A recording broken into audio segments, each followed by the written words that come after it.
बिस्मिल्लाहिर्रहमानिर्रहीम। अस्सलाम वालेकुम नाज़रीन, आप देख रहे हैं प्रोग्राम सिटी ए 10 और मैं हूं आपकी मेज़बान अना यूसुफ। इस दुआ और इस उम्मीद के साथ कि अल्लाह ताला हम सब के लिए आसानियाँ पैदा करे और हमें आसानियाँ बांटने की तौफीक अता फ़रमाए। आज के प्रोग्राम का आगाज़ कर लेते हैं। जुमे का मुबारक दिन है। सबसे पहले आप सभी लोगों को जुमा मुबारक। और आगाज़ में मैसेज एक आपके लिए ये है कि जी नाज़रीन, कोरोना की सूरत हाल जो है अब वो बहुत ज़्यादा अलार्मिंग होती जा रही है। हर रोज़ ये मैसेज आपके साथ शेयर करने का मकसद ये है कि बहुत ही अच्छी तरीके से निज़ाम ज़िंदगी चल रहा है, हर तरफ हमें खुशी और बहाली नज़र आ रही है, लेकिन इन हालात को मेंटेन हम ही ने रखना है। कोरोना की शिद्दत में अब इजाफ़ा हो रहा है। मज़ीद 3 अमवात हुई हैं, 91 नए केसेस रिपोर्ट हुए हैं और वबा में मुब्तला अफराद की अब मजमूई तादाद की बात की जाए तो 51,271 हो गई है। तो प्लीज़ ये हमारी और आपकी मुश्तरका काविशें हैं, कोशिशें हैं जिनके ज़रिए हमने इस वबा पर काबू पाना है। मौसम में भी हम देख रहे हैं वाज़ेह तौर पर तब्दीली होती जा रही है और हम देख रहे हैं कि सर्दी की तरफ मौसम जा रहा है, लेकिन अब हमने इसको कंट्रोल करना है। घरों से बाहर जाते हुए प्लीज़ इस चीज़ का ख्याल रखें कि आप मास्क पहन रहे हैं, आप डिस्टेंस मेंटेन रख रहे हैं। इससे ना सिर्फ आप जो है अपने आप को महफूज रख सकेंगे, अपनी फैमिली को, अपने शहर को, क्योंकि हालात जो हैं वो अब कहीं से हमें बेहतर नज़र नहीं आ रहे। तो सबको मिलके कोशिश करनी है कोरोना को ख़त्म करने के लिए। आगे बढ़ते हैं और चलते हैं आज के पहले सेगमेंट की तरफ। जान लेते हैं मौसम कैसा रहेगा।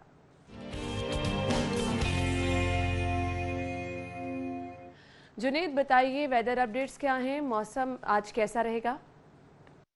जी, लाहौर शहर के मौसम की अगर बात की जाए तो महकमा मौसमियात के मुताबिक आज भी लाहौर शहर का मौसम जो है वो खुश्क रहने का इम्कान है, लेकिन मौसम जो है वो ग्रेजुअली तब्दील हो रहा है, जिसकी वजह से शहर में अगर बात की जाए एयर क्वालिटी इंडेक्स की तो एयर क्वालिटी इंडेक्स जो है आज 258 पर जो है वो पहुँच चुका है। और महकमा मौसमियात के मुताबिक आज अगर मौसम की बात की जाए तो आज ज़्यादा से ज़्यादा दर्जा हरारत 32 डिग्री सेंटीग्रेड तक जाने का इम्कान है, जबकि सुबह के वक्त कम से कम दर्जा हरारत जो है वो 17 डिग्री सेंटीग्रेड रिकॉर्ड किया गया। और इसी तरह अगर हवा में नमी का तनासब की बात की जाए तो सुबह के वक्त हवा में नमी का तनासब 65% रिकॉर्ड किया गया है, जबकि शाम के वक्त हवा में नमी का तनासब जो है वो 37% तक जाने का इम्कान है। और हवा में नमी का तनासब कम होने की वजह से भी जो है हब्स और गर्मी की शिद्दत जो है वो कम हुई है, लेकिन एयर क्वालिटी इंडेक्स जो है वो रोज़ बरोज़ बढ़ रहा है। और इसकी बुनियादी वजह यह है कि एक तो धुआं देने वाली गाड़ियों के ख़िलाफ़ ना तो क्रैकडाउन किया जा रहा है और ना ही जो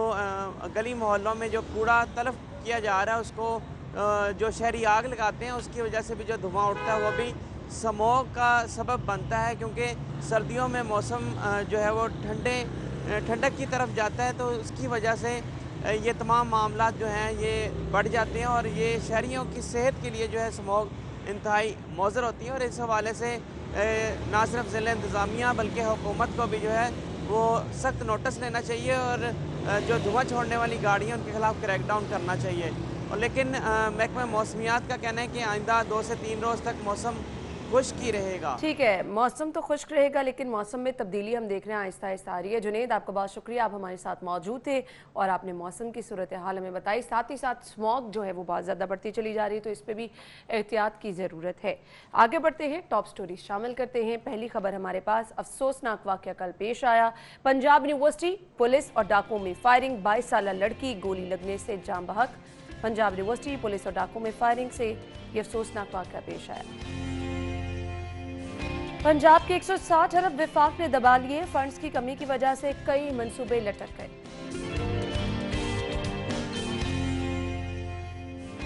24 न्यूज की बंदिश के खिलाफ मुल्की एहतजाज, फौरी बहाली का मुतालिबा, अवाम 55 रोज से अपना पसंदीदा चैनल देखने से महरूम।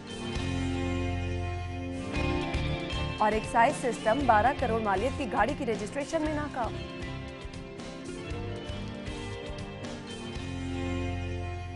जी तो नाज़रीन, टॉप स्टोरीज आपने जान ली, इन्हें डिटेल में डिस्कस करेंगे। स्टूडियो में हमारे साथ हमारे सीनियर रिपोर्टर इरफान मलिक मौजूद हैं। अस्सलाम वालेकुम इरफान। वालेकुम सलाम। क्या हाल चले आपके? ना ठीक ठाक, आप सुनाएं? बिल्कुल ठीक ठाक। इरफान, मौसम में तब्दीली खुश आइंद है, लेकिन स्मोक की वजह से आपको पता है कि प्रॉब्लम हो रही है, क्या कहेंगे? ना सिर्फ स्मोक नहीं, आप देखें कि कोरोना, डेंगू और टाइफाइड, ये मुख्तलिफ फैक्टर्स हैं जो इस वक्त लाहौरियों के लिए परेशानी का बायस हैं। और आप देखिए कोरोना दोबारा से सर उठाना शुरू हो गया और उसकी वजह मेरे ख्याल में बेख्तियाती है। बेख्तियाती वो जो मैं आप या बाकी जो शहरी वो कर रहे हैं, जिसकी वजह से ये कोरोना रोज़ ब रोज़ बढ़ता जा रहा है। और इसी तरह स्मोक की सूरत हाल भी देखें, इसके ऊपर पहले से जो काम करने चाहिए थे वो भी नहीं होते हुए मुझे नज़र आ रहे कि जैसे हमने बात की कि अगर जो धुआं छोड़ने वाली गाड़ियां हैं उनके खिलाफ कार्रवाइयाँ हो रही हैं, लेकिन उसके साथ साथ आप देखिए कि जो आपका कटाई का सीज़न ख़त्म हुआ है, अभी आपकी चावल की काश्त जो है उसकी कटाई हुई और उसके बाद वो तमाम जो उसका बाकियात हैं उसको बर्न किया जाता है, जलाया जाता है। और सिर्फ ये लाहौर के अगर आप आसपास के एरियाज़ के अंदर देखें, जिसमें शेखुपुरा आ जाता है, कसूर आ जाता है, या उकाड़ा साहिवाल वगैरह, ये जो इलाके हैं यहाँ पे ये पूरे के पूरे आपको ज़रूरी इलाके नज़र आते हैं। चावल की काश्त इन इलाकों में बहुत ज़्यादा जो है वो चावल की काश्त की जाती है। अगर आप शेखुपुरा से आगे जाएं, हाफजाबाद या इस जीटी रोड के ऊपर आप ट्रैवल करते जाएं तो आपको यहाँ पे बहुत से ऐसे एरियाज़ नज़र आएंगे जहाँ पे चावल की बड़ी अच्छी काश्त जो है वो पूरी दुनिया में इसके जो हमारे इस जीटी रोड के ऊपर जहाँ पे ये चावल लगाया जाता है उसको पूरी दुनिया के अंदर सराहा जाता है कि उसकी क्वालिटी को।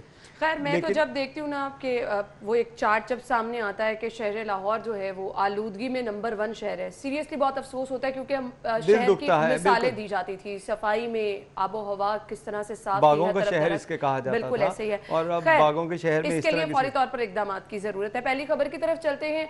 अफसोसनाक वाकया ये कल पेश आया। पंजाब यूनिवर्सिटी पुलिस और डाकू में फायरिंग हुई, 22 साल लड़की गोली लगने से जाम बहक। और ऑनेस्टली स्पीकिंग जिस तरह से कल इस लड़की की वालिदा को मैंने रोते हुए देखा, आहू बका करते हुए, बिल्कुल बनता है इसका कोई नेमुल बदल नहीं है। जान चले जाना, अचानक इतना बड़ा जो है सानहा पेश आ जाना। इरफान डिटेल बताइएगा इसमें। ना आपको बताएं कि पुलिस की अब तक जो इन्वेस्टिगेशन है उसके मुताबिक ये डाकू जो थे, इन लोगों ने मिलत पार्क और दीगर इलाकों के अंदर वारदातें की। पुलिस को जब 15 पे कॉल मिली कि इस किस्म की जो हुलिये रखने वाले डाकू जो हैं ये वारदात कर रहे हैं, तो उसके बाद पुलिस रिस्पांस यूनिट जो वहाँ पे मौजूद था वादत रोड पे उसको एक्टिव किया गया। और उसके साथ साथ डॉल्फिन, क्योंकि जो तमाम ये मोटरसाइकिलें और गाड़ियाँ हैं इसका अगर आप इंस्ट्रक्चर देखें तो इसमें इंस्ट्रक्चर में आपको लगेगा कि ये तमाम गाड़ियाँ जो हैं ये कंट्रोल होती हैं सेफ सिटी थे। सेफ सिटी ने तमाम की जो है वो पेट्रोलिंग प्लान भी इनका मुरतब करना होता है कि किस किस एरियाज़ में ये गश्त करेंगे, और उसके साथ साथ इनकी जो लोकेशंस हैं वो भी उनके पास लाइव मॉनिटर हो रही होती हैं। ठीक है। तो इसी सूरत हाल में जब 15 पे के ऊपर कॉल चली तो पुलिस के पास एक सिस्टम है जो जिसको रोड मैपिंग कहा जाता है कि कौन से एरियाज़ के अंदर जो है वारदातें हो रही हैं, वहाँ पर पेट्रोलिंग हो रही होती है। इसी सिस्टम के ज़रिए पुलिस ने अलर्ट जनरेट किया और पुलिस ने बताया कि जो पुलिस रिस्पॉन्स यूनिट की गाड़ी थी वहाँ पे उसको बताया गया कि इस हुलिये के लोग जो हैं वारदातें कर रहे हैं, इनका ताक़ुब किया जाए। सही। अब पुलिस इनका ताक़ुब कर रही थी और वादत रोड के ऊपर जो पंजाब यूनिवर्सिटी के पास ही एक खातून जो 22 साल लड़की थी, वो ऑफिस अपने किसी काम के लिए जा रही थी कि डाकुओं और पुलिस के दरमियान फायरिंग का तबादला हुआ और उसमें जो वो बेचारी लड़की जो थी वो मौके पे ही दम तोड़ गई। 2 गोलियां उसको लगीं, एक गोली उसकी गर्दन में और एक उसकी कमर में लगी। उसको हॉस्पिटलाइज़ किया गया, ले जाया गया, लेकिन वो जान पर ना हो सकी। इसके बाद से अब तक की तहकीकात में आपको बताएं कि पुलिस ने रात गए तक जो है वो इन्वेस्टिगेट किया उन लोगों को भी जो इस इनकाउंटर के अंदर जो शामिल थे, जिनमें पुलिस रिस्पॉन्स यूनिट के लोग थे और डॉल्फिन के लोग थे। अब इनके पास वेपन जो होता है, अगर इसमें वेपन की अगर आपको बात करें तो इसमें वेपन में MP5 जो गन है वो होती है और इसके साथ साथ ब्रीटा पिस्टल होता है। ये दोनों का 9mm बोर होता है। और जो डाकुओं से जो उस वक्त, क्योंकि पुलिस रिस्पॉन्स यूनिट की जो गाड़ी थी उसने फौरी तौर पे डाकू जो मोटरसाइकिल पे थे उनको हिट किया, जिससे वो गिर गए और उनको पकड़ लिया गया मौके से। इनको पकड़ने के बाद आपको बताएं कि इनसे जो रिकवरी हुई थी इसमें मोबाइल थे या उनके साथ 2 जो पिस्टल उनसे बरामद हुए थे। अब इन दोनों पिस्टल्स और पुलिस की जो असला है उसका फ्रांजिक होने का जो है वो अभी इंतज़ार किया जा रहा है, उसका फ्रांजिक किया जाएगा, क्योंकि अभी ये जो है वो किसी को भी मालूम नहीं कि वो गोलियां जो हैं वो डाकुओं की लगी, क्योंकि पुलिस ने भी वहाँ पे फायरिंग की, डाकुओं की जानिब से भी फायरिंग की गई। ख्वाह के पुलिस का यही कहना है कि डाकुओं की गोली से फायरिंग हुई, लेकिन जो उस लड़की की हलाकत हुई, लेकिन अभी ये तहकीकात होना बाकी हैं और इसके लिए अब पोस्टमार्टम तो हो गया है, उसके बाद वहाँ से जो स्कॉल मिलेंगे उनको मैच किया जाएगा उन वेपन के साथ जो पुलिस वाले इस्तेमाल कर रहे थे या डाकू इस्तेमाल कर रहे थे, तो उसके बाद ये चीज़ें क्लियर होंगी। लेकिन इन सब में अफसोस इस बात का है कि उस फैमिली में क्या गुजर रही है, वालिदा का लड़की की क्या कहना था, आपको वो दिखाते हैं पहले। मेरी बेटी है, अभी तक आए नहीं।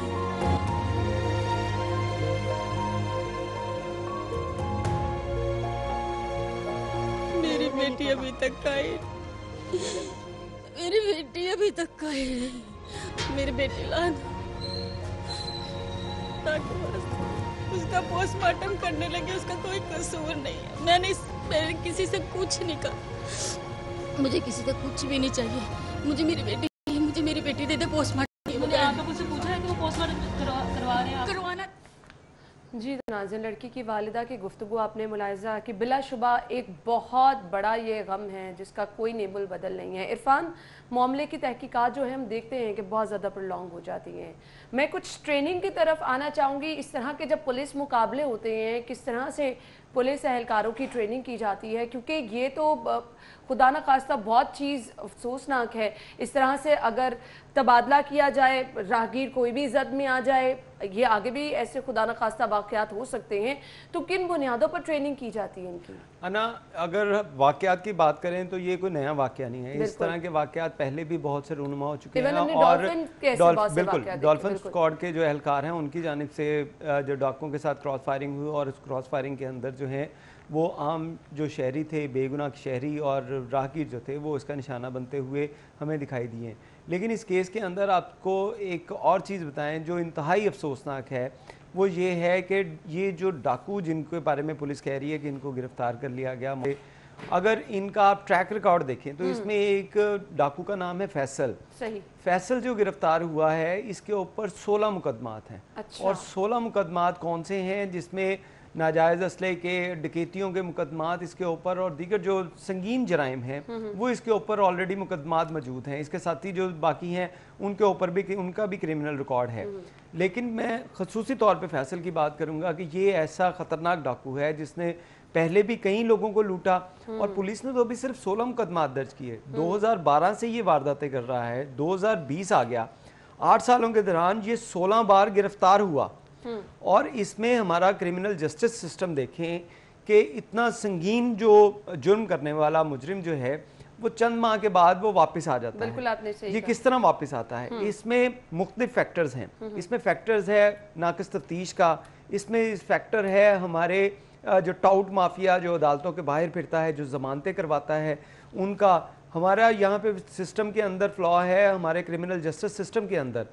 अगर ये तमाम चीज़ें ठीक हों तो इस तरह की जाने ना जाएं। यानी आप ओवरऑल हालात से ये कह सकते हैं इंसाफ फराहमी जो है वो सब मुश्किल है, और ये जो चीज़ें हैं ये स्ट्रॉन्ग हो। बिल्कुल ना, देखें अब ये डाकू अगर गिरफ्तार किया गया है, इसको अगर यही इसके साथ पहले भी जैसे होता रहा है, अब दोबारा ये अगर जो छूट जाता है तो इसने आके कोई नेक काम तो नहीं करना है, इसने फिर वही करना है। क्योंकि जो 16 बार पकड़ा गया, 16 बार उसको पुलिस ने पकड़ा, और 16 बार ही ये हमारे सिस्टम को जो डॉच करता हुआ। छोटी बात नहीं है कि 16 बार गिरफ्तार, और उसके बाद ये वापस आके और उसके बाद ये वाकया। और यही सूरत हाल है कि हमारे शहर के अंदर आपको बताएं कि पुलिस की तरफ से जो 9 से 10 हज़ार मुलजिम पकड़े जाते हैं चंद माह के दौरान, यानी कि 6 माह में अगर आप कहें कि संगीन जराइम के 9 से 10 हज़ार मुलजिम पकड़े गए, तो लाहौर में सिर्फ 31 ऐसे अफराद हैं, टोटल 31 अफराद जो कि इन तमाम जो क्रिमिनल्स हैं इनकी जमानतें करवाते हैं। अच्छा। कानून के मुताबिक मैं आपको बताता हूँ, कानून के मुताबिक एक शख्स एक जो मुलजिम है उसकी जमानत दे सकता है। सही।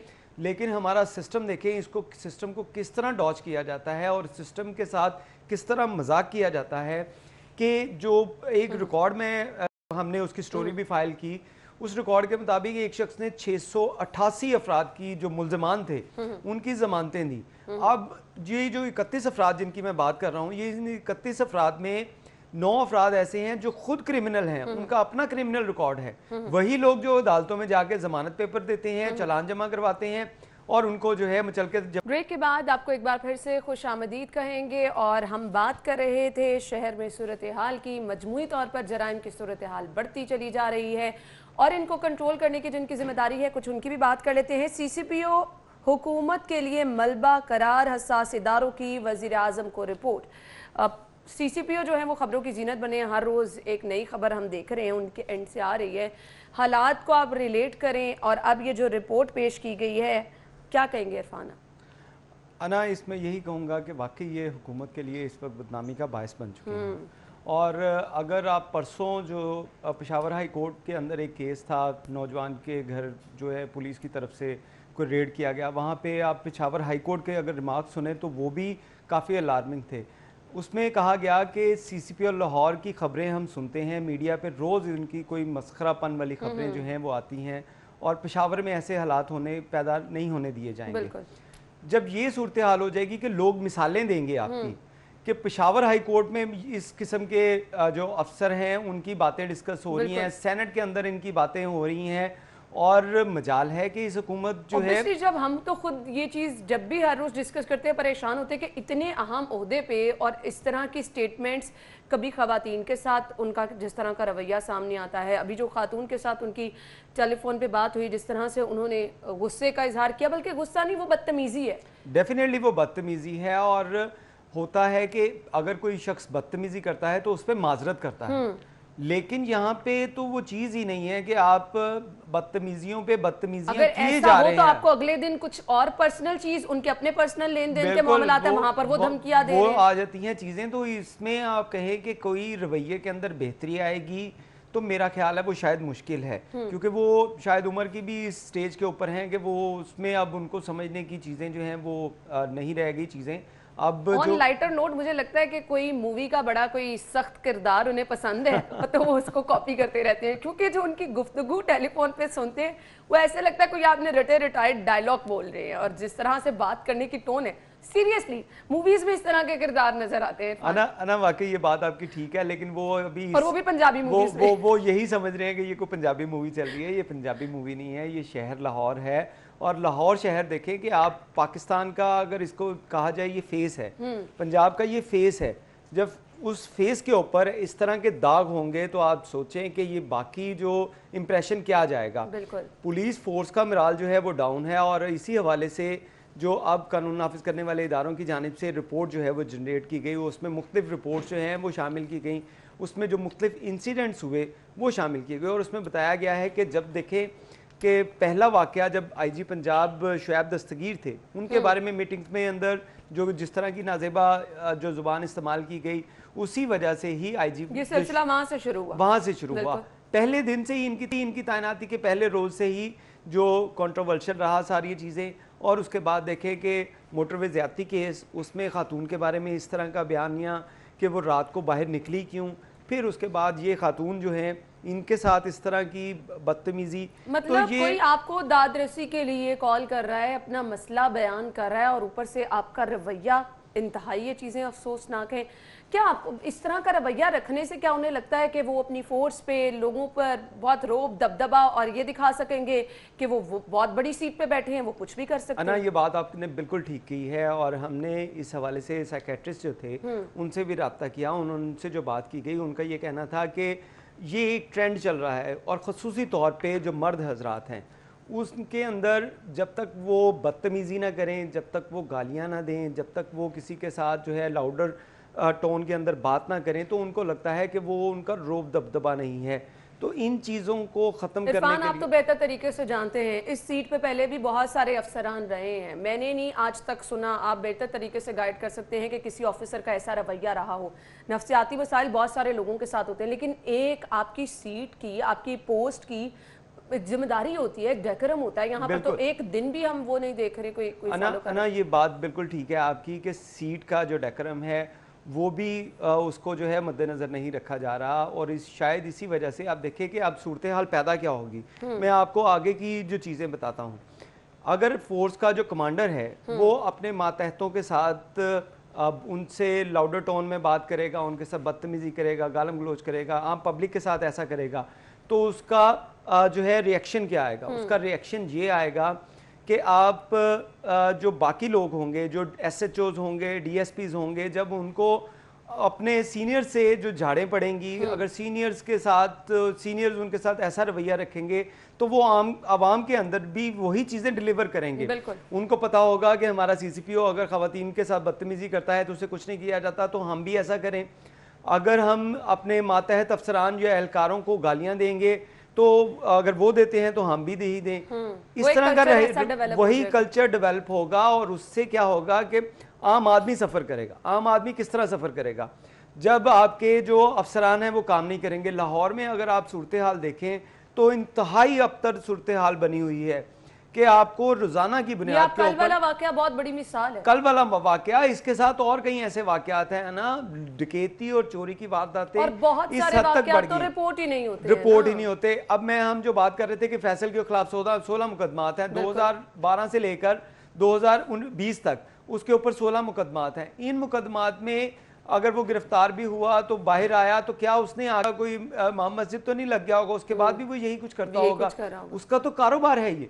वो जो उसने वारदातें की वो कहाँ पे रिपोर्ट हुई? वो किसी जगह पे रिपोर्ट नहीं हुई। यही सूरत हाल अब यहाँ पे शहर में पैदा होनी शुरू हो गई है कि एक तो FIR दर्ज नहीं की जा रही, अगर FIR दर्ज की जा रही है तो डाकू नहीं पकड़े जा रहे। आपका इन्वेस्टिगेशन विंग जो है वो बुरी तरह कोलैप्स हो गया है।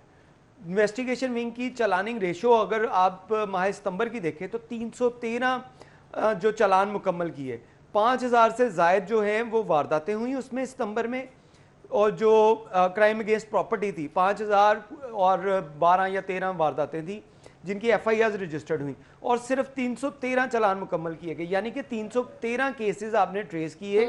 बाकी जो आपके 49,000 समथिंग हैं वो आपसे अभी तक उसकी इन्वेस्टिगेशन ही नहीं हो पाई। और ये सूरत हाल आपकी पिछले 2-3 माह से चल रही है। इन्वेस्टिगेशन विंग के अंदर अगर आप देखें चलानिंग रेशियो ना होने के बराबर है, और शहर में क्राइम बढ़ने की वजह भी यही है।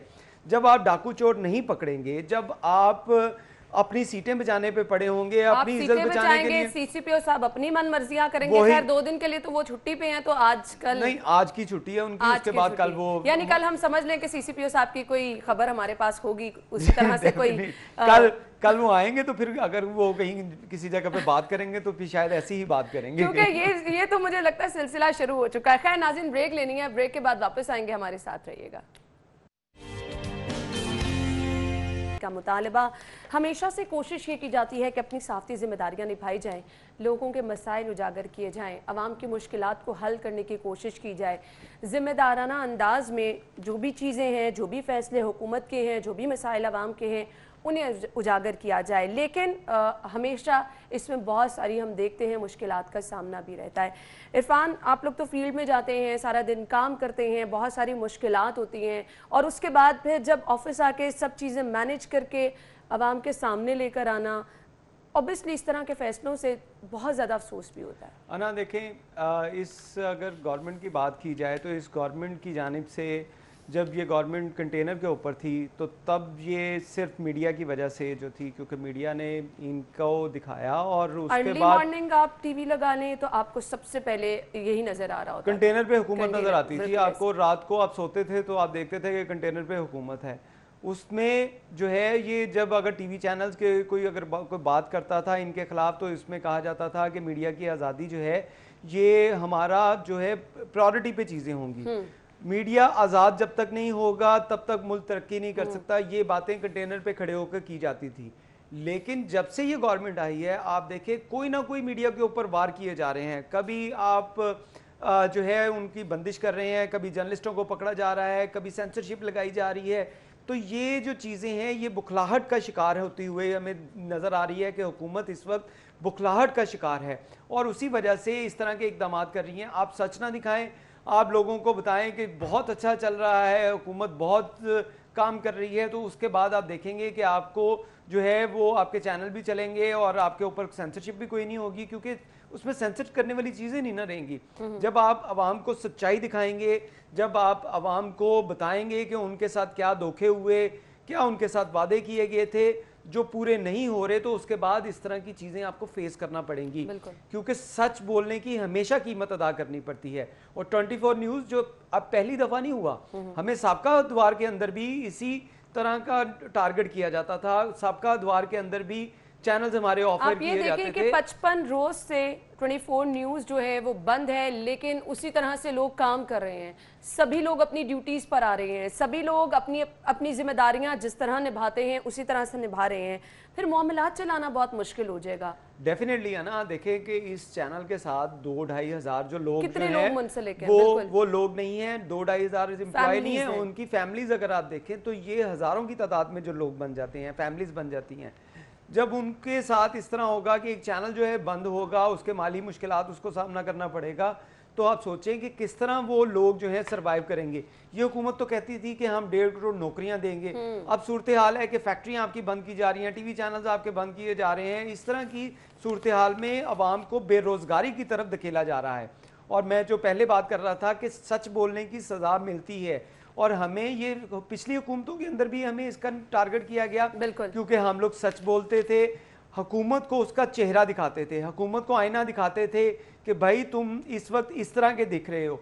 उस बात पे भी अगर कोई गुस्सा करता है तो उसमें जो है उन लोगों ने करना है। साहब इस पे कह रहे हैं, सीनियर सहाफ़ी हैं, उनकी जानिब से ये भी कहा गया है कि आज 24 न्यूज़, कल कोई और चैनल भी हो सकता है। डेफिनेटली अना ये इस तरह ही होगा, जो भी सच बोलेगा, जो भी बोलने की हिम्मत करेगा, जो जालिम के आगे डट के खड़ा होगा, उसके साथ यही किया जाएगा। आप अभी तक देख लेना कि कितने लोगों के साथ ऐसा हो चुका है।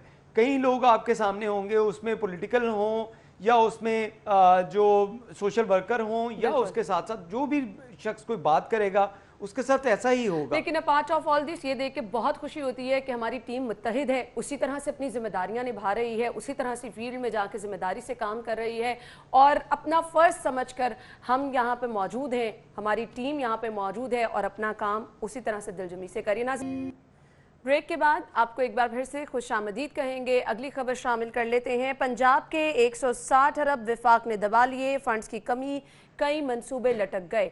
हम देख रहे हैं कि बड़े बड़े मंसूबे हैं जो कि गुज़श्ता गवर्नमेंट ने भी शुरू किए, उस पर फ़िलहाल कोई काम नहीं हो सका। अब फंड्स जो हैं वो भी दबा लिए गए हैं। गुज़श्ता दौरे हुकूमत में रकम की वापसी का मुतालबा करने वाली PTI के दौर में भी शेयर सूबे को नहीं दिए जा रहे। वाजिबात में 32 अरब इजाफा हुआ।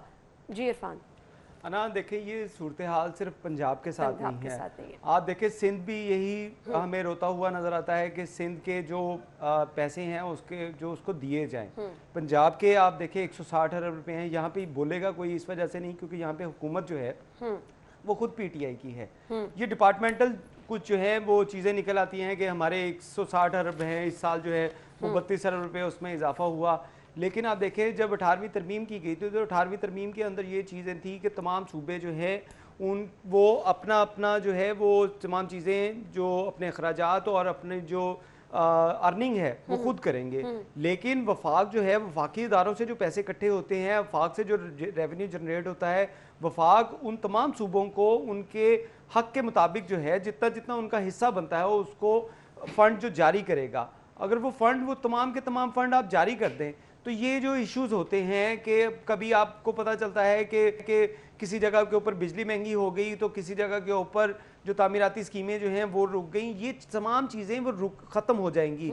वफाक अगर वो पैसे जो है वो फंड जो रिलीज़ करना शुरू कर दिए तो ये चीज़ें जो इन तमाम मामलात का ख़ात्मा, मैं ये नहीं कहता कि 100% हो जाएगा, लेकिन आप समझें कि 60 to 70% ये चीज़ें ख़त्म हो सकती हैं। लेकिन अगर हुकूमत इनको ख़त्म करना चाहे हुकूमत की प्रायोरिटीज़ के अंदर ये चीज़ें नहीं हैं अभी शायद कि हमने सूबों को जो 18वीं तरमीम के ऊपर हमने अमल दरामद करना है या नहीं करना।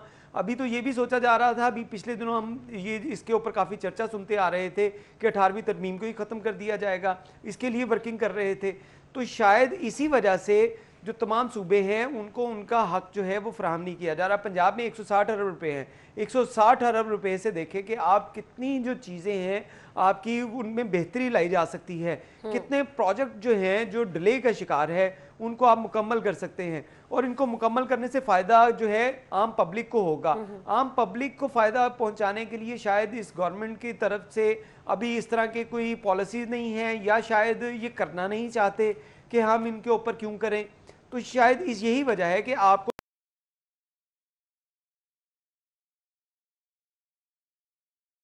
होती हैं कि आया गवर्नमेंट की तरजीहात क्या हैं, क्योंकि बारहा कहा जाता था कि अपोजिशन की अगर हम बात करें जब उनकी हुकूमत थी तो ये चीज़ें तरजीहात थी। अभी फ़िलहाल हमें तरजीहात भी कुछ वाज़े तौर पर नज़र नहीं आ रही हैं। सेहत के मामलात आपके सामने हैं, तालीम के मामलात आपके सामने हैं, तो कुछ चीज़ें आपको उस तरह से सेट नज़र ही नहीं आ रही। ना यही तो तरजीहात है कि हमने शायद अभी तो लग रहा है कि यही तरजीहात थी कि इन चीज़ों का बेड़ा गर्क करना है।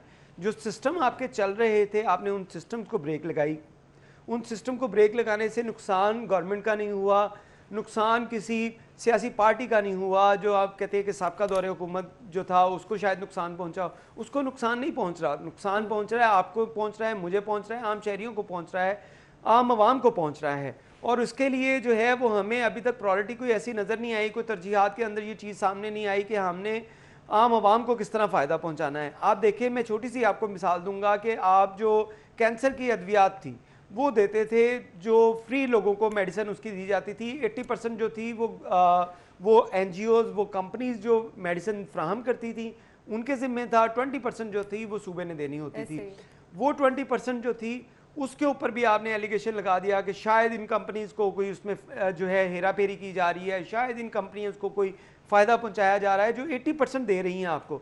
आपने उनको रोका, उनका ऑडिट करना शुरू किया। उसके बाद क्या हुआ, सड़कों के ऊपर आपको कैंसर के मरीज जो थे, जो पहले ही अपनी जो जान जो है वो खतरे में समझते हैं और उनकी जान खतरे में होती भी है और वाकई वो जान जो है उनकी खतरे में है, उसके बावजूद वो लोग सड़कों के ऊपर एहतजाज कर रहे हैं कि हमें मेडिसिन नहीं मिल रही, उसका भी फायदा कोई नहीं हुआ। उसका भी फायदा कोई नहीं हुआ। इस तरह के आपको बहुत से ऐसे काम नजर आएंगे। आपने बहुत से ऐसे स्कूल्स जो थे उनको बंद किया। ऑरेंज लाइन ट्रेन आपके सामने है, ऑरेंज लाइन ट्रेन की मिसाल आपके सामने है। उसको कितना अरसा आपने डिले किया। जब ये इस गवर्नमेंट ने चार्ज लिया था तो उस वक्त 90% उस ऑरेंज लाइन ट्रेन का काम मुकम्मल हो चुका था। लेकिन इरफान, अब तो इतवार को ऑरेंज ट्रेन चलने वाली है, तो ये चीज तो चले खुशाइंद है। नहीं ना, खुशाइंद है। हम ये नहीं बात कर रहे कि उसको नहीं चलना चाहिए या उसको जो है वो अब क्यों चलाया जा रहा है। हम बात कर रहे हैं कि आपने उसको डिले किया।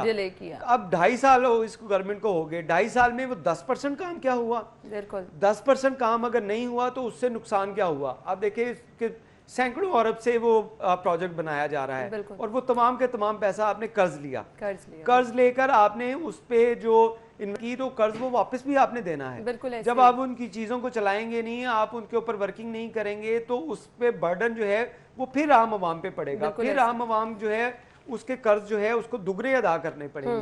तो ये चीजें देखने वाली हैं। खुदारा मामला जितने डिले होती हैं उतनी मुश्किलात भी बढ़ जाती हैं। खैर, अगली खबर मुझे कुछ समझ भी नहीं आई और कुछ इंटरेस्टिंग भी लग रही है। एक्साइज की खबर है। एक्साइज का सिस्टम 12 करोड़ मालियत की गाड़ी के रजिस्ट्रेशन में नाकाम है।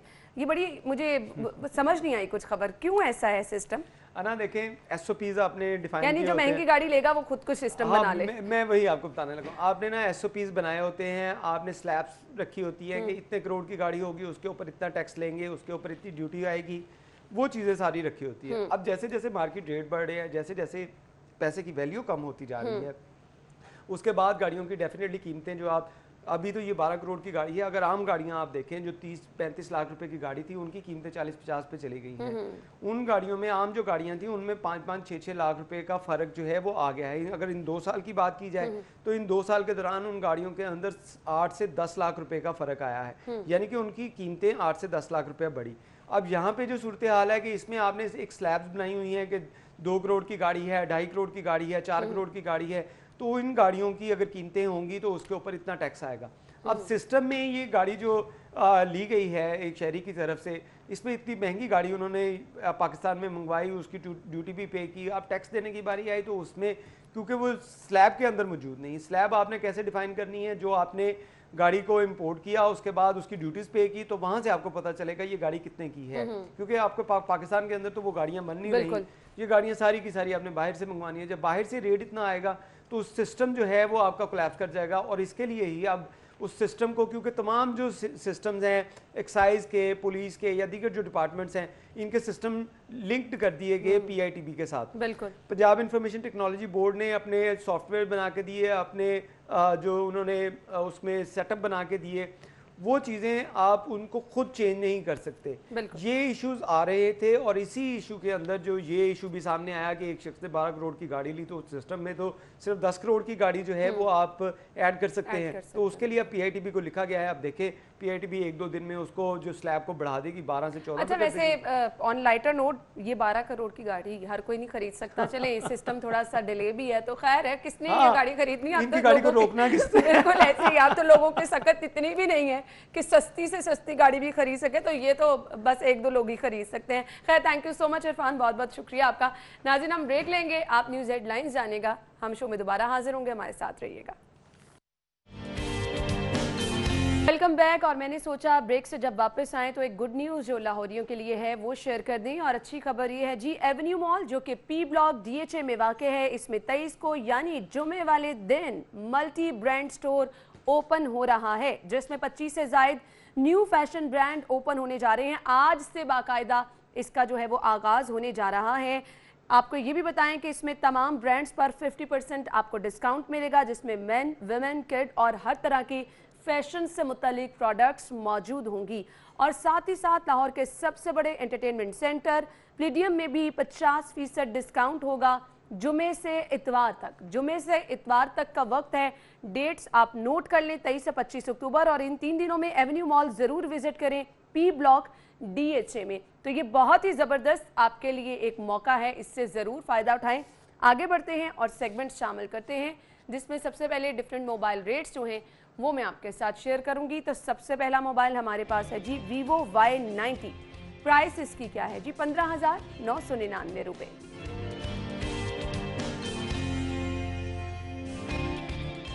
Vivo Y93 और इसको आप खरीद सकते हैं 22,999 रुपए में। नेक्स्ट मोबाइल Vivo Y95 और इसकी कीमत क्या है? 31,999 रुपए। नेक्स्ट मोबाइल हमारे पास है Vivo V11 43,999 रुपए में। अगर आप खरीदना चाह रहे हैं तो खरीद सकते हैं जी। तो नाज़रीन, ये तो थे मोबाइल रेट्स। आगे बढ़ते हैं, अगले सेगमेंट की तरफ चलते हैं, शामिल कर लेते हैं आज के भाव।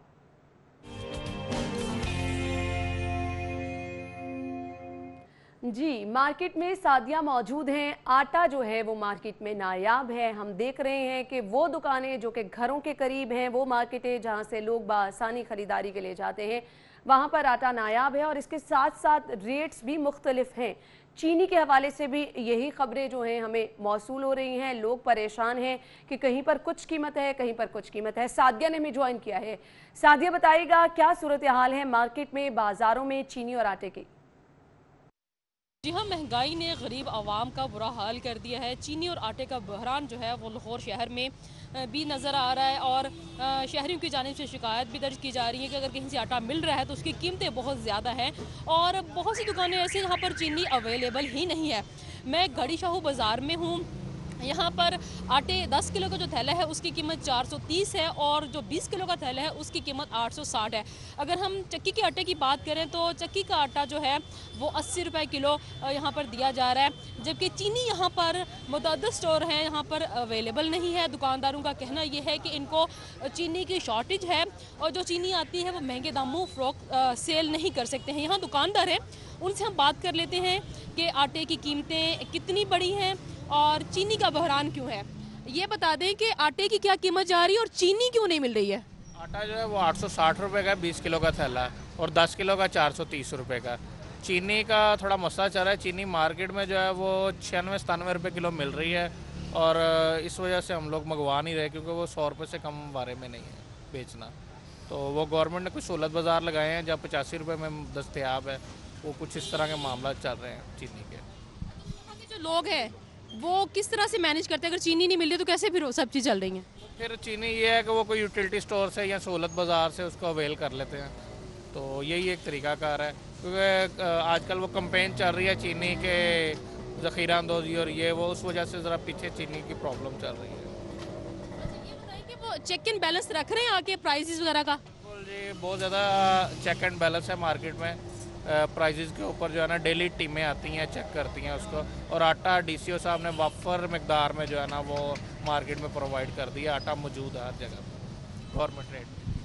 गवर्नमेंट रेट पे आटा तो यहाँ पर कहा यह जा रहा है कि DCO रेट पे यहाँ पर अवेलेबल है। लेकिन यहाँ पर जो मसला है वो चीनी इनको यहाँ पर नहीं मिल रही है। अहले इलाका ये कहना है कि चीनी ख़रीदने के लिए या तो यूटिलिटी स्टोर पे जाना पड़ता है या सहूलत बाज़ार में जाना पड़ता है।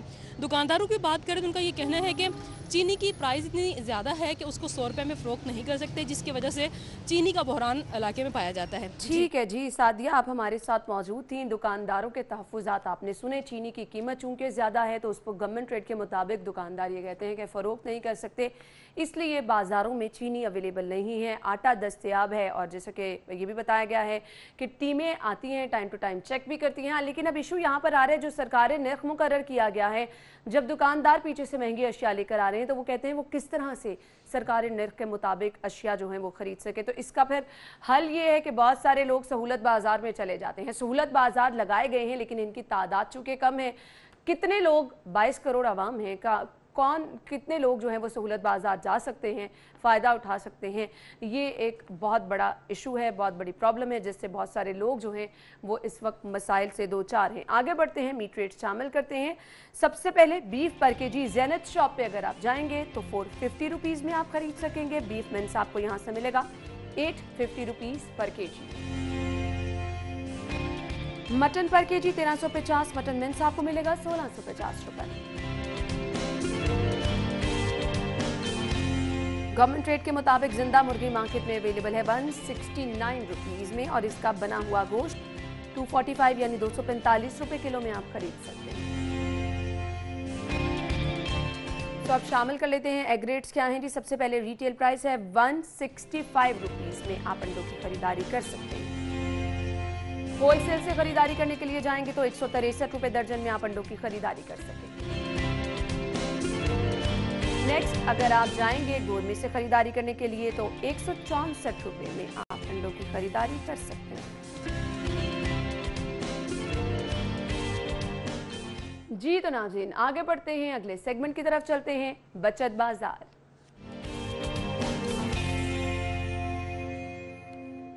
सेल्स कहाँ कहाँ लगी हैं, ब्रांड है पहला हमारे पास निशात लिनन। अगर आप यहाँ पर जा रहे हैं और यहाँ पर अगर खरीदारी करेंगे तो अप टू 50% डिस्काउंट से आप फायदा उठा सकते हैं। इसके बाद जी नेक्स्ट ब्रांड है वर्दा प्रिंट्स, अप टू 50% यहाँ पर भी ऑफ है।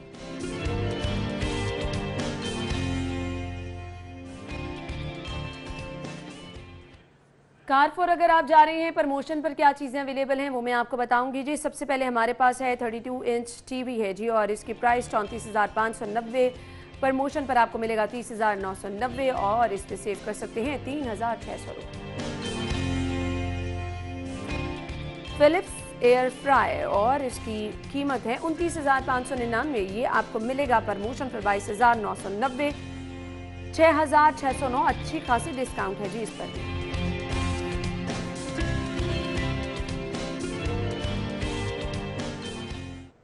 और अब शामिल कर लेते हैं अपना अगला सेगमेंट, जान लेते हैं माल का हाल।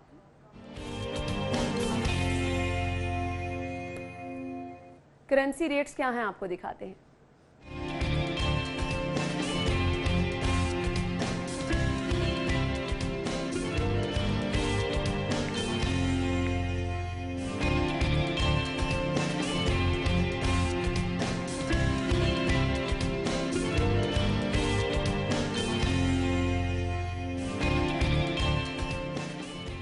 सो नाज़रीन ब्रेक का वक्त हुआ है, ब्रेक लेंगे और ब्रेक के बाद आपको ज्वाइन करेंगे। आपने कहीं नहीं जाना, हमारे साथ रहना है क्योंकि बात होने वाली है कुछ ज़बरदस्ती ग़िज़ा की। सर्दियों में आपने किस तरह से अपनी हिफाजत करनी है आपको बताएंगे आफ्टर द ब्रेक। आपको कहा था कि हम कुछ बात करेंगे अच्छी ग़िज़ा की। सर्दियां जैसे ही आते हैं हम देखते हैं कि इम्यूनिटी हमारी डाउन होना शुरू हो जाती है, बहुत ही हम सुस्त अपने आप को महसूस करते हैं और अब आपने इम्यूनिटी के साथ कॉम्प्रोमाइज़ नहीं करना क्योंकि कोरोना का ख़तरा एक तरफ बढ़ता चला जा रहा है, दूसरी तरफ हम ये भी देख रहे हैं डेंगू का ख़तरा भी है। अच्छी ग़िज़ा का इस्तेमाल जो है हमें बहुत सारी इस तरह की वबाओं से महफूज रख सकता है। साथ ही साथ मौसम की तब्दीली के असरात भी हम देख रहे हैं, बहुत सारे लोगों को डिस्टर्ब कर रहे हैं। तो अच्छी ग़िज़ा से किस तरह से हम अपनी इम्यूनिटी को बेहतर कर सकते हैं, वो कौन सी ग़िज़ा है जिसका हर रोज़ इस्तेमाल करके हम एक्टिव भी रह सकते हैं और अपनी सेहत का ख्याल भी रख सकते हैं। बहुत ज़्यादा ज़रूरी था इस पर बात करना, तो हमने स्टूडियो में मदू किया है। हमारे साथ डॉक्टर सहर चावला मौजूद है जो कि हमारे ग़िज़ायत है, उन्हें खुश आमदीद कहेंगे। अस्सलाम वालेकुम। वालेकुम अस्सलाम। क्या हाल चाल है? ठीक ठाक, आप कैसी हैं? बिल्कुल ठीक ठाक। सहर थैंक यू सो मच। इस तरह के ज़बरदस्त टॉपिक जब भी हम ढूंढते हैं तो हम आपको दावत देते हैं ताकि आप हमारे जो नाजरीन हैं जिनकी सेहत का आपको हमें बहुत ख्याल है उनकी रहनुमाई करें। Thank you. सबसे पहले क्या कहेंगी, सर्दियां जैसे ही आती हैं बहुत ज़्यादा डाउन सब लोग फील करना शुरू कर देते, क्या वजह उसकी? बेसिकली जब आपके पास मौसम का चेंज होता है ना तो तब आपके पास जो हमारे बॉडी का मेटाबॉलिक रेट है, गर्मियों में जो हमारी कैलोरी बर्निंग प्रोसेस है, खाने को बर्न करने की स्पीड है, वो स्लो होती है। अब सर्दियों में वो तेज होती है। अल्लाह ताला की तरफ से ये बॉडी का टेम्परेचर रेगुलेशन मैकेनिज्म है, जिसको आप थर्मोजेनेसिस कहते हैं, यानी बॉडी को गर्म करने का तरीका।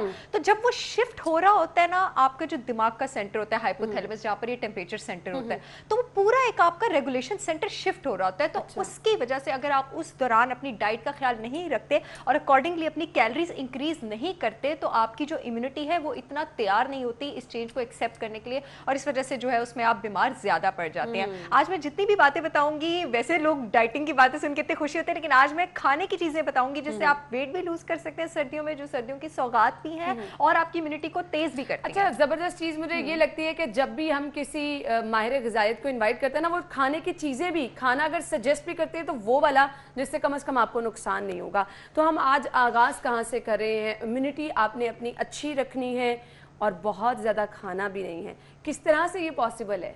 देखिए, सबसे पहले मैं कहूँगी सर्दियों में आपके पास जो अमृत है ना, मैं अपनी बात की बेस आपको बता चुकी हूँ कि इम्यूनिटी भी हमने इंक्रीज करनी है, बॉडी का टेम्परेचर भी गर्म करना है। देसी घी आपके पास सर्दियों में अमृत है, अगर आप 3 टीस्पून तक उसका इस्तेमाल करते हैं, इससे ज्यादा नहीं।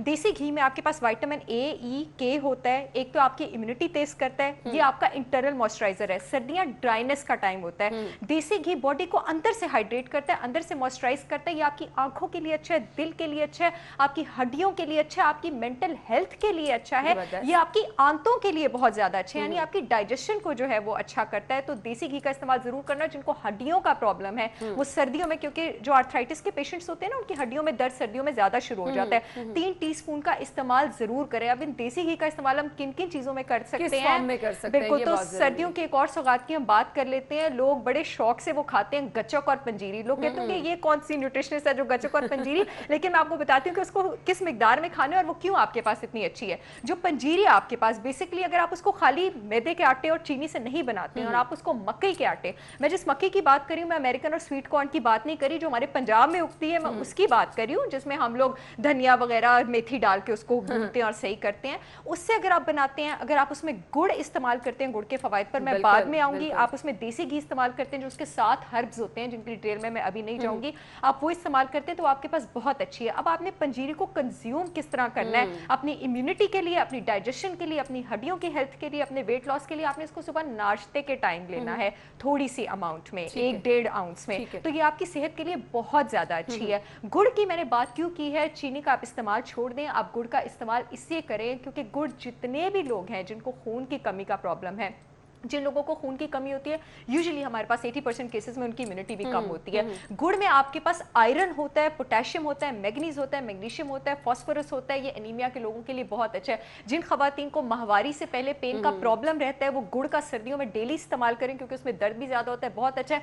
मर्द हसरात खास करके गुड़ का इस्तेमाल सर्दियों में आंवले के साथ करें, उनके लिए बहुत अच्छा है। और गुड़ जो है, समझे कि आपकी बॉडी को डिटॉक्सिफाई कर देता है, बशर्ते कि आप उसको नॉर्मल अमाउंट में ले। ये वो नेचुरल चीजें हैं सहर, ऑनेस्टली स्पीकिंग हम इनका इस्तेमाल भूल गए हुए हैं। बिल्कुल बिल्कुल। और इनके फायदे कितने हैं वो आप बता रही हैं, सीरियसली मैं हैरान हो रही हूँ। ब्लड को भी डिटॉक्सिफाई करते हैं। अनाज जो गुड़ है आपके लंग्स को, आपके स्टमक को, आपके इंटेस्टाइन को, आपकी किडनी को, आपके लिवर को, हर चीज को डिटॉक्सिफाई कर देता है। गुड़ आपके लिए इतना ज्यादा अच्छा है और गुड़ आपकी मेंटल हेल्थ के लिए भी जो है वो बहुत ज्यादा अच्छा है। क्योंकि हम सर्दियों की बात करें तो सूप से पहले मैं बात करूंगी, हम हर्बल टीज का इस्तेमाल बहुत ज्यादा कर देते हैं सर्दियों में।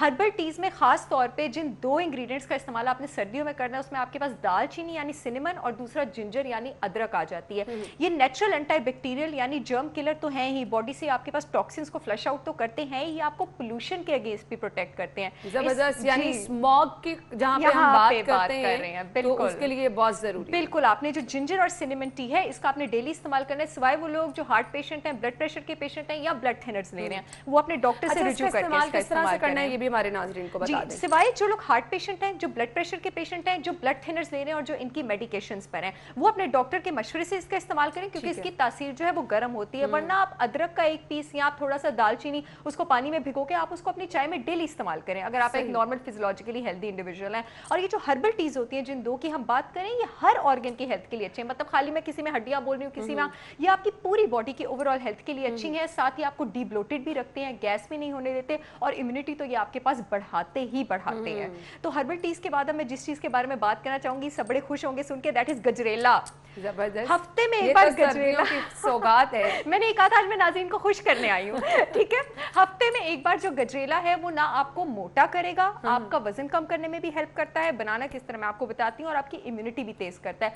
गजरेले में जो आपने मिल्क यूज करना है वो आपने एनिमल मिल्क यूज नहीं करना, आपने प्लांट बेस्ड मिल्क यूज करना है। या ओट मिल्क यूज करें, या बादाम का दूध यूज करें, या कोकोनट मिल्क यूज करें, या सोया मिल्क यूज करें। वो खवातीन जिनको, या मर्द हजरात जिनको हाइपोथायराइडिज्म का प्रॉब्लम है, वो सोया मिल्क यूज ना करें। ठीक है, और वो खवातीन जिनको पॉलिसिस्टिक ओवरी का प्रॉब्लम है, वो सोया मिल्क जरूर यूज करें, उनके लिए फायदा होगा। ठीक है, तो आपने प्लांट बेस्ड मिल्क यूज करना है, आपने गुड़ यूज करना है, और कोशिश करें कि इसका इस्तेमाल आप नाश्ते में करें। और एक और बात सर्दियों की, क्योंकि सर्दियां आपके पास सिट्रस फ्रूट्स का हमारे पास टाइम होता है, और सिट्रस फ्रूट्स हमारे पास स्ट्रॉबेरीज, ऑरेंजेस, बहुत कम लोगों को ही नहीं पता कि अमरूद में ऑरेंजेस और मौसमी से भी ज्यादा आपके पास विटामिन सी होता है। तो फ्रूट्स का इस्तेमाल आपने सुबह या दोपहर में करना है, रात को नहीं करना। सर्दियों में जब आप रात को फ्रूट्स का इस्तेमाल करते हैं, आपके पास ये जो भी हम बात करें, खांसी, रेस्पिरेटरी डिजीजेस, लंग कंजेशन, इन चीजों के जो आपके पास चांसेस हैं, जो पॉसिबिलिटी है, वो ज्यादा हो जाती है। इसके अलावा सिट्रस फ्रूट्स आपके पास बहुत ज्यादा अच्छे हैं। दिन में 2 से 3 सर्विंग्स जो है वो जरूर लें। आपकी स्किन को भी हाइड्रेट करते हैं। जिन लोगों को आर्थराइटिस का प्रॉब्लम है उनके लिए बहुत अच्छे हैं। जिन लोगों को किडनी का प्रॉब्लम है उन लोगों के लिए बहुत अच्छे हैं।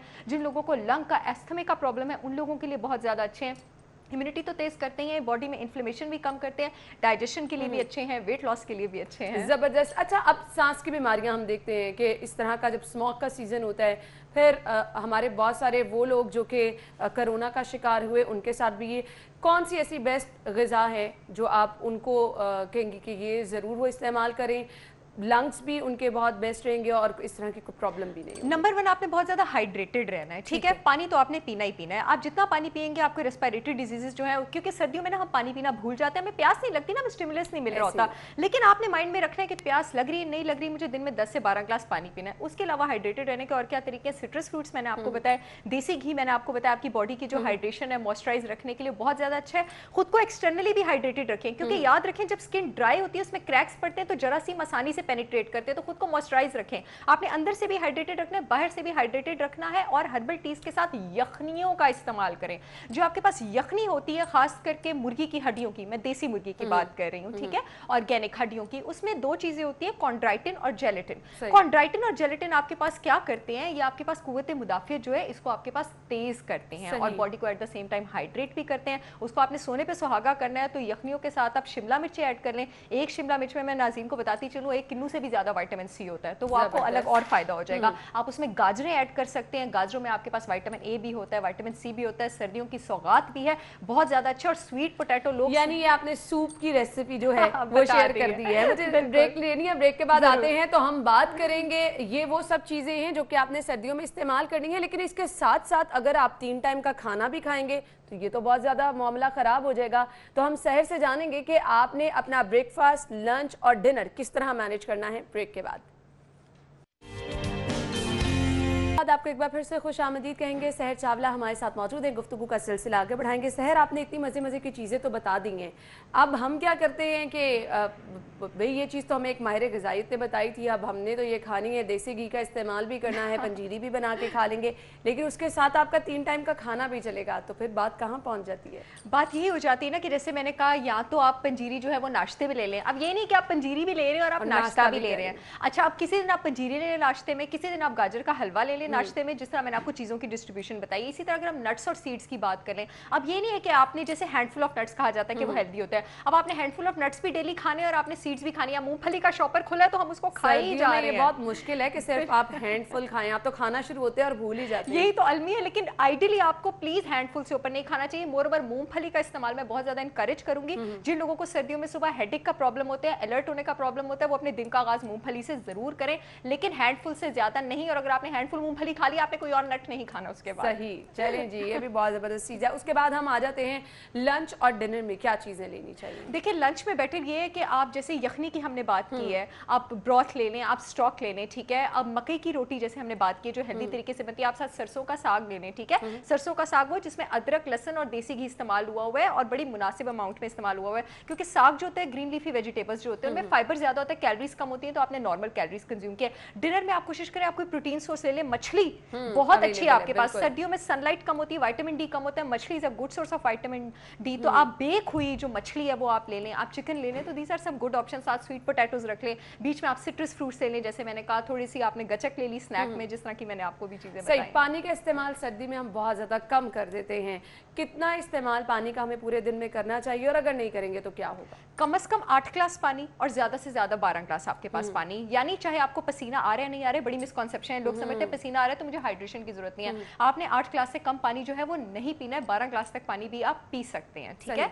वरना अगर आप नहीं करेंगे तो जब आपका हाइड्रेशन लेवल कम होता है सबसे पहले आपकी इम्यूनिटी नीचे गिरती है और आप बीमार होते हैं। बिल्कुल ऐसा है। तो ये इम्यूनिटी की आज हम बात कर रहे थे, फोकस भी हमारा इसी पे था, क्योंकि बार बार हम इस चीज़ का जिक्र कर रहे हैं कि बहुत सारे लोग कोरोना से मुतासर होते चले जा रहे हैं, स्मोक की वजह से लोग मुतासर होते चले जा रहे हैं, तो ये चीज़ें बेस्ट हैं। ड्रिंक भी बताया, कहवा भी बताया जो हम इस्तेमाल कर सकते हैं स्मोक की वजह से। जाते जाते मैसेज आप क्या देखने वालों को देना चाहेंगी? मैसेज मैं यही देना चाहूँगी देखने वालों को कि सर्दियों की जितनी भी सौगात है जो सर्दियों की चीज़ों के साथ एसोसिएटेड है वो खाने के लिए अपने आप को टेस्ट और जायके से महरूम ना करें, बस अपने पोर्शन साइज पर कंट्रोल करें और खाने एंजॉय करें। खाने एंजॉय करें, लेकिन पोर्शन साइज आपने जो है वो डिसाइड करके रखना है। मुलाहिजा के इसी के साथ ही प्रोग्राम का वक्त अपने इख्तिताम को पहुंचा। अपना बहुत सारा ख्याल रखिएगा, मुझे इजाज़त दीजिए, अल्लाह हाफ़िज़।